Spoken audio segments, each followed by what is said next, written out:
the scenes money man funding the controversial group filing ADA lawsuits across the valley. ABC 15 investigator Dave Biskobing has been digging into his background for weeks. His name is Greg Crane. He's an entrepreneur. His professional history, one with investigations for consumer fraud.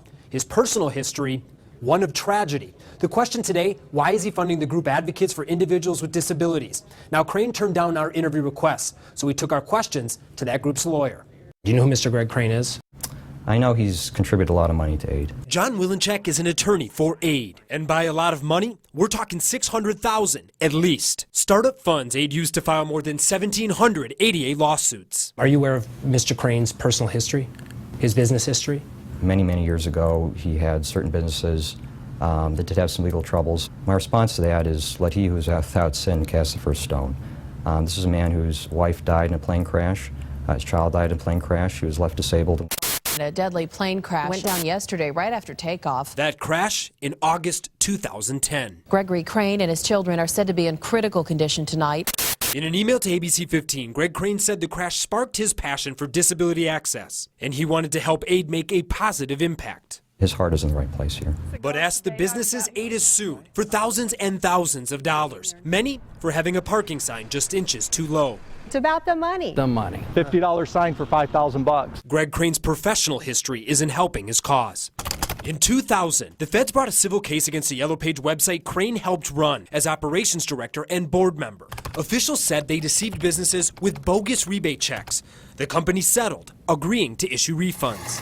And buried in old court records we found in the 90s, Greg Crane consented to violating Arizona consumer fraud laws and paid restitution. It was repeatedly in the news. I wanted to ask you about the homestead business. And the focus of a 1997 ABC 15 investigation. Every dollar that I make is an honest dollar. Crane mailed out thousands of official-looking documents telling people to send money for homestead protection, or they could lose their homes. Most people never need this. We played that 1997 report for John Wilenchek, AID's attorney. He was familiar. And that's because John's father is in the story. Real estate attorney Dennis Wilenchek says anyone trying to sell the service is fooling you. In 1997, Dennis Wilenchek criticized Crane's business practices. It's a classic definition of fraud. Now, Dennis is working with John to represent AID, which is funded with Crane's money. The guy that's behind that fronted the money for AID, he called his previous business practices a classic definition of fraud. And to us, we think that's telling. Well, or interesting, to say the least. I don't want to get into any kind of an argument with you. And to anyone questioning Greg Crane's motives. Again, my response is, let he who is without sin cast the first stone. His heart is in the right place here. In an email, Crane claims he's not getting reimbursed his money and doesn't expect to get paid by AID now or in the future. But he did tell us he is taking full deductions on his tax returns. And then he even thanked us for our stories about AID, saying we've been much more effective getting the word out about ADA compliance than AID's efforts. In the newsroom, Dave Biskobing, ABC 15 News.